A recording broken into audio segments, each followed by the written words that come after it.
Hi, and welcome to the Market Insight for Monday, January 5th. I'm not a registered broker-dealer, which means I don't give individualized trading advice or recommendations.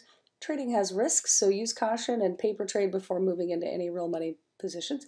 And I don't have any trading restrictions. Now, let's take a look at the upcoming economic calendar. We're going to get back into more normal trading, and this will be really, obviously the first full week of trading this year. And so it'll be interesting to see where things go. If investors and hedge fund managers start moving back into stocks, or if they start pulling money out.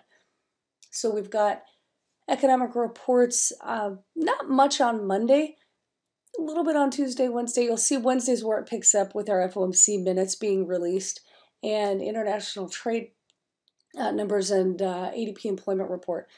Thursday, we get our jobless claims, our weekly jobless numbers, and then Friday, we have our monthly jobs numbers. So as far as news goes, this week will be primarily focused on kind of the first trading day, or first trading week of the year, where hedge funds want to go, Fed, and jobs numbers.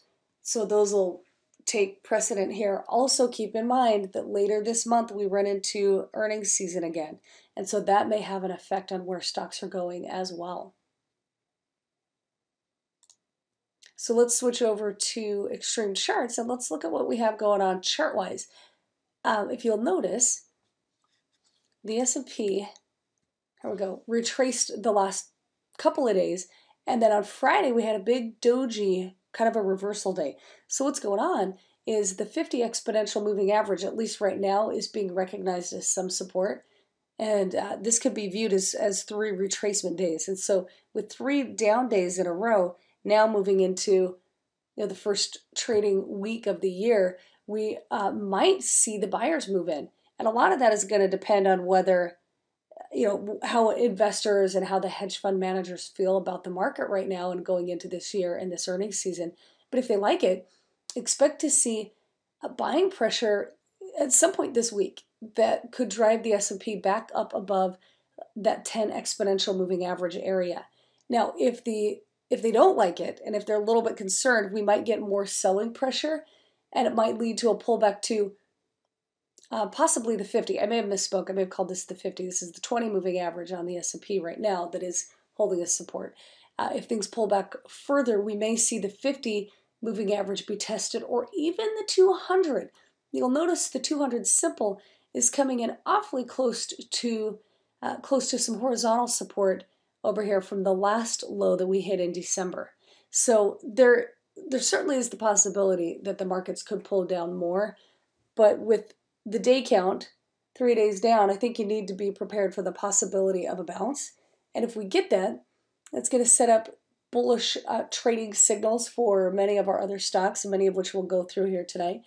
And then if it breaks down below the 20 exponential moving average, it's going to look at least like a bearish swing trading continuation pattern as the S&P comes down and maybe tests some lower levels of support. All right, so we'll use that as some starting points. So let's look at some stocks that might be worth keeping an eye on this week. And Apple is one. We've had some bearish trading opportunities the last 2 trading days in Apple. And so I like where Apple's gone, but they hit a low that came down close to some previous horizontal support, not quite to it, but came close. And then the buyers moved in and it left a long wick at the bottom on Apple.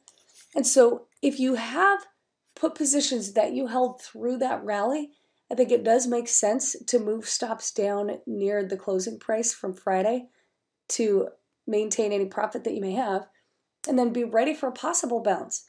Now, the 50 moving average will likely be the line to pay attention to here, because if Apple can trade up above the 50 exponential moving average, I think it shows that there are enough buyers that it is creating at least a bit of a bounce and maybe even the beginning of a pre-earnings run. So that'll be something to look at. I also think if Apple stays underneath the 50 moving average, it does give even more bearish opportunity at this point. So if the S&P is more weak and Apple is trading below the close, there may be some swing trading bearish opportunity as long as you have stops near the entry. but it really is that 50 moving average. And if Apple could trade up above the 50, it tends to look a lot more bullish, at least even for a swing trade. So keep that one in mind. Amgen is another one that you might want to look at. We have had some bearish trading opportunity, and now what seems to be happening is Amgen is getting stuck in a moving average pinch. They have support at the 50 exponential, and they have resistance at the 10 and the 20 exponential moving averages. And you'll notice, if I zoom out, we're really coming out of a more recent uptrend. They've thrown, right here you can see a lower high. See there, we've had a lower high. We've had even a third lower high over here with the moving averages. So it's more of a, it kind of looks a little bit like a topping pattern, but what's going on now is the stock is certainly slowing down and getting stuck with the 50 moving average being support. And then the 20 is resistance.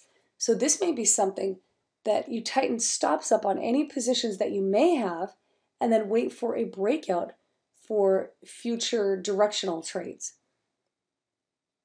And so keep an eye on that. Abercrombie is still on the watch list, still coming out of a downtrend. They've moved into a squeeze play pattern. Keep this in mind in case they do break out of the squeeze. We've got APA, and energy stocks continue to chop around a little bit. I thought this one looked interesting today because of this bullish engulfing candle that you see here from Friday. So after a good amount of retracement and several dojis in a row, we started to see a little bit of buying pressure. Now, volume is still pretty low, but if the buyers move in and if energy, if that sector seems to bounce, this may be a stock to consider. Thinking about buying calls above the high with stops near either the close or the clump of moving averages here. And that will kind of depend on how much risk you want to take on the trade. Now, the other scenario is that if the stock breaks down below the last couple of wicks, that obviously changes and shows us more bearish, a bearish continuation. So those are a couple of levels that you might want to keep an eye on with the APA. Baker Hughes, another energy stock, is somewhat similar. They had been a little bit more bearish, and they've recently started to go very, very sideways. And you can see here, moving into a really tight Bollinger Band squeeze play. So that may be something to keep in mind. 3D is another stock on our list, and this is one of those that is coming out of a downtrend, or looks like it might be trying to. But it's a little bit slow here. There we go. Okay, so it's trying to, but it's just chopping around a lot. So we're looking at almost a big rising 3 type of a candle pattern. And you look at the moving averages, or I'm sorry, the bands, we might even see a little bit of a Bollinger Band squeeze play. So some of these stocks that have been bearish, none of them have really moved higher. And I think it's due maybe in large part because the S&P hasn't continued to move up. The S&P has been retracing the last few days. So watch these squeeze play stocks and keep in mind what the S&P is doing. Because if the S&P breaks out to the upside, we may have a higher likelihood that some of these squeeze play stocks will break out bullishly. And if the S&P doesn't, if it trades lower, of course, we'll have a higher likelihood that we'll see some bearish breakdowns on some of these stocks. All right, Duke Energy is another one to look at. We have an uptrending stock that has just retraced, and it came to, right here, it came down to the 20 moving average and started to bounce up to the 10 exponential. So that 10 was a level that we'd looked at for Friday for a bullish continuation pattern. And we didn't get it on Friday, but I think we keep that level for a bullish entry on Monday. And then also we may want to add in a bearish target area as well, in case the S&P breaks down. And that would be below the 20 exponential moving average. ETR, another utility stock, same thing. This really flattened out as a doji. So both of these stocks in the same sector, you want to make sure you are staying diversified and not putting too much money in any one sector. But this consolidation area may be tradable basically if we have a breakout of Friday's doji. Facebook has retraced quite a few days, and it's come down to the 20 moving average, and now we were left with a doji on Friday. So what we might want to do is come out here and wait and see if this becomes a falling 3 or if it can power above the 10 moving average. So a falling 3 would be triggered over here, and that would show us that Facebook maybe has some more downside potential. So that could be a place to buy puts with stops near the entry.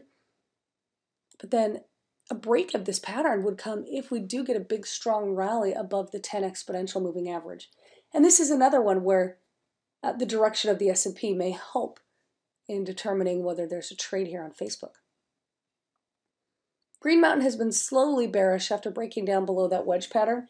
We've had several down days in a row, and it's been moving lower, and we have had some bearish entries hit, but it seems like it's slowing down a little bit as it approaches some of the previous support. So if you have a position, just from a protective measure, it might make sense to move stops near Friday's close and then reevaluate trading directions from here. You might want to think about bullish entries occurring if this stock trades above the 10 moving average. And then at this point, further bearish entries could occur, maybe below the low. That gets it pretty close to the support. Or maybe even better, wait for a bounce and let's see if we have a retracement up to that 10 moving average for another put entry. So this may take a little bit of time to resolve itself and to figure out where we might have some strong tradable entries. Google is probably a good one to keep in mind this week, depending on what the markets do. They've started pushing lower just a little bit, but they haven't had that volume or momentum with them. So let's see what they do as markets come back with full volume. If it breaks down below the low, this does become a re-entry into the downtrend area. It could be used to buy put options. If it, however, is able to trade back up above those moving averages, that is, of course, where everything changes, right? And that's where at least we see the possibility of maybe a bullish run up to maybe the 50 exponential moving average. So you got a couple directional levels to look at on Google. IWM has retraced to the 10 exponential moving average. We start to see some buyers coming in a little bit at the low at the 20. And this is where I like to look at some of the exchange traded funds, is after several retracement days, because I'm wondering if we are going to see a bounce. And if we do, that's where the IWM becomes somewhat tradable. So you might want to think about buying calls on these guys or even the spiders if there are enough buyers to drive this back up above the 10 moving average. If you're looking for a more conservative entry with a little more confirmation, then you may possibly wait until it rallies above the candle body from Friday. But we've had enough retracement days that if there are buyers waiting in the wings, this is about the place that we could use to buy calls with stops right near the 10 exponential moving average. Netflix is another one of those possible bottoming patterns, and it was trading in a rectangle, almost moving into a Bollinger Band pinch. And what we had right here on Friday was a breakout of that rectangle. So we have had one bullish entry, and the volume looks good too. So we've got one bullish entry, and I think if there's a follow-through, we have another opportunity this week, anywhere above the close, but we might want to keep stops near the top of that rectangle to at least minimize the risk. Now, even that's far away, so if you're not comfortable with that, place a stop closer to your entry price, and that will help minimize some of the risk that you may be taking. And then know that if Netflix drops back down into the rectangle, it could set up some bearish trading opportunity from that point on. Northrop Grumman was a stock that we checked out on Friday. We looked at it on that retracement, and it continued to sell off. So it did set up some bearish opportunities, and then it left a long wick at the bottom. So now, put positions. This is a pattern that it's worth tightening stops down, because it may look a little bit like that 20 moving average could still be holding as some support. And what that does is that sets up bullish opportunities, maybe a few contracts if it trades above the 20, and maybe another, adding to the position if it makes it above, probably right there above the candle body or above the 10 exponential moving average. So right in this area. Okay, then we've got Priceline. That is always a good one to keep in mind when the markets are moving. And I'm anxious to see whether the 50 and the 10 and 20 moving averages will hold this support or not. So this is a good one to incorporate the intraday chart. And do check out the spreads. If the spreads are wide, stay away from it. On some of those low volume days, the spreads got pretty wide on Priceline. So if the spreads come back down, then it might be a trading possibility based on the fact that it still is consolidating as support here. And if it can break out and bounce, we've got some bullish opportunities. But if not, and if it breaks down below the moving averages, obviously we've got some bearish trading opportunity. So a couple levels there to look at. Kihu that has been, it was in a downtrend and now it seems to be forming a little bit of a W pattern.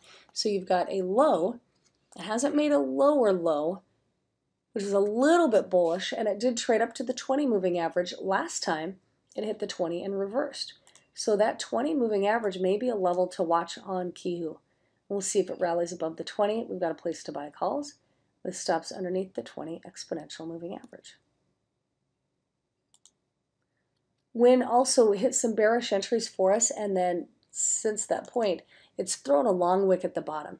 So I wanted to bring this up and point out that if you have put options, it makes sense. If you haven't gotten out already, at least snug your stops down, because that wick does show a lot of buying pressure. And then maybe wait for the next retracement, and let's see where it goes from there. Yelp, another one of those kind of bottoming type stocks. It's starting to find support at the 10 and the 20 moving averages, which is more bullish. It is still technically in that squeeze play pattern, so this might be one to keep an eye on this week. If we do get a good solid breakout of that upper band, it might be tradable with calls, with stops initially really close to that upper band. And then lastly, we do have Yahoo that is also in a squeeze play, and they haven't done anything all month long. So the longer things are slow and sideways, the better the breakouts tend to be. So keep Yahoo in mind, setting alerts at those bands, and let's wait and see if we do actually get a breakout sometime this week. Their earnings are expected to be later in January, so as we get closer to the earnings, there may be a higher probability that we will get that breakout. All right, so keep these stocks in mind, and then as usual, run through the momentum today scan and see who really starts to move at the beginning of this year. I know we've had one trading day already, but being just a low volume day right before a weekend probably didn't give us a real good gauge of what is more likely to go on this month. So pay close attention to what happens here this week.